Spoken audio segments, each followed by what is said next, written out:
Hi friends, ఈరోజైతే బీరకాయ పెసరపప్పు కర్రీ అయితే ప్రిపేర్ చేసుకుందాము. ఇది చపాతీలో కానీ రైస్లో కానీ చాలా బాగుంటుంది. దానికోసం అయితే ముందుగా బీరకాయలను అయితే ఇలా తరిగి పెట్టుకోండి. పెసరపప్పుని కూడా హాఫ్ అన్ అవర్ ముందే నానబెట్టి అయితే పెట్టుకోవాలండి.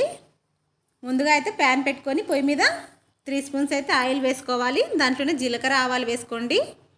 అలాగే ఒక 2 ఎండుమిరపకాయలు వేసుకోండి. కొద్దిగా కరివేపాకు,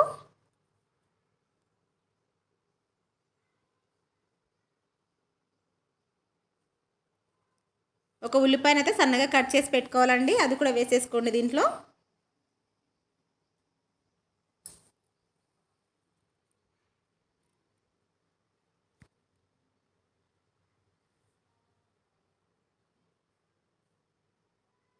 ఇప్పుడు ఉల్లిపాయ అయితే కొద్దిగా మగ్గాలండి ఆయిల్లో.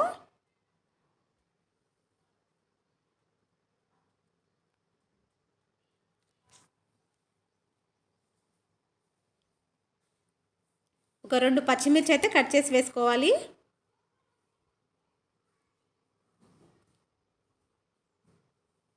రెండు వేసుకోండి, ఎక్కువ అవసరం లేదు.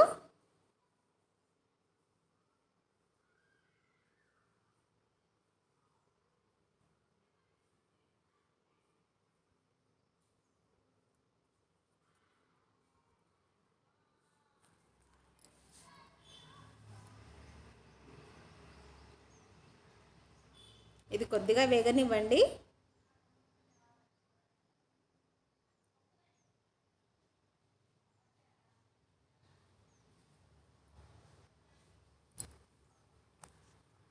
ఇప్పుడు దీంట్లో కొద్దిగా పసుపు వేసుకోవాలి.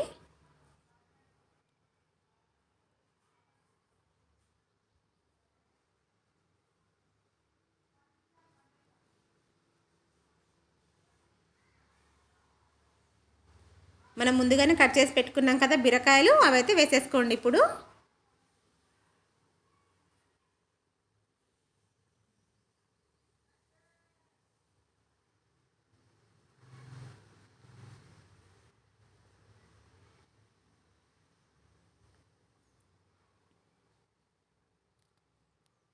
మామూలుగా చేసే బీరకాయ కంటే ఇలా పెసరపప్పు వేసి చేస్తే చాలా బాగుంటుందండి కర్రీ.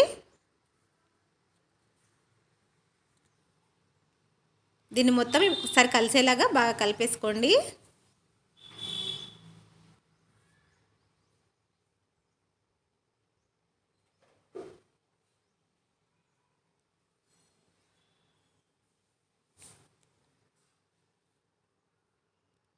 ఇప్పుడు మూత పెట్టేసి కాస్త మగ్గనివ్వాలండి బీరకాయల్ని.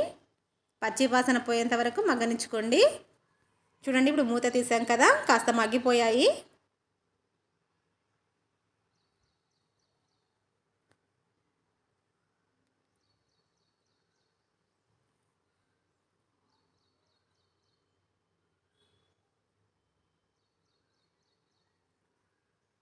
ఇప్పుడు దీంట్లో మనం ముందుగానే కడిగి పెట్టుకున్నాం కదా పెసరపప్పు, అదైతే వేసుకోవాలి.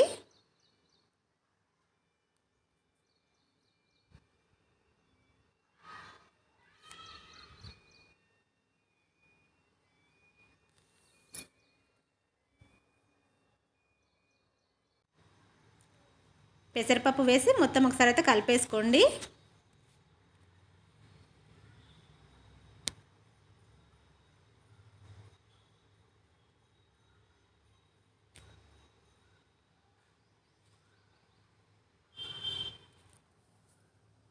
మూత పెట్టేసి ఒక 2 నిమిషాలు దీన్ని కూడా మగ్గనివ్వాలి, పెసరపప్పుని కూడా. ఇప్పుడు దీంట్లో టమాటాలు వేసుకోవాలండి. ఒక చిన్న సైజు 2 టమాటాలు తీసుకొని కట్ చేసి అయితే వేసేసుకోవాలి. టమాటాలు తొందరగానే మగ్గిపోతాయండి దీంట్లో.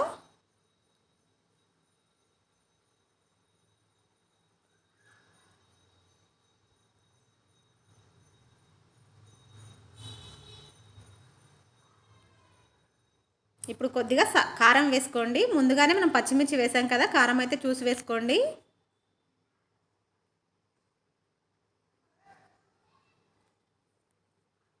అలాగే కొద్దిగా సాల్టు.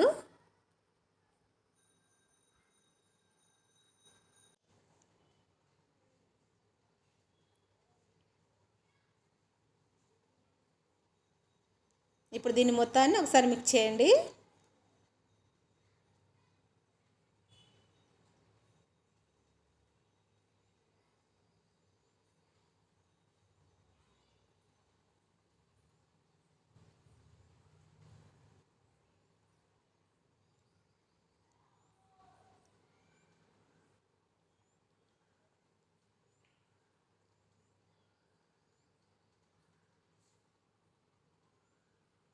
కొద్దిగా వాటర్ వేసుకోండి, కొంచెం వేసుకోండి, ఎక్కువ వేయద్దు. చిన్న గ్లాస్ వాటర్ వేసుకోండి.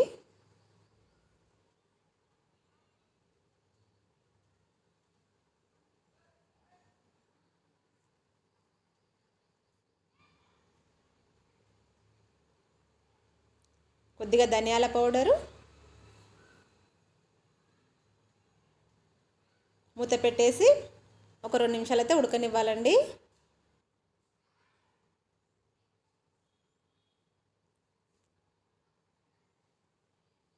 అంతే అండి, ఎంతో టేస్టీగా ఉండే బీరకాయ పెసరపప్పు అయితే రెడీ. లాస్ట్లో కొద్దిగా కొత్తిమీర వేసేసుకుంటే అయిపోతుంది. చాలా టేస్టీగా ఉంటుందండి. చపాతీలో కానీ రైస్లో కానీ తప్పకుండా ట్రై చేయండి. నచ్చితే కనుక సబ్స్క్రైబ్ అయితే చేసుకోండి, లైక్ చేయండి.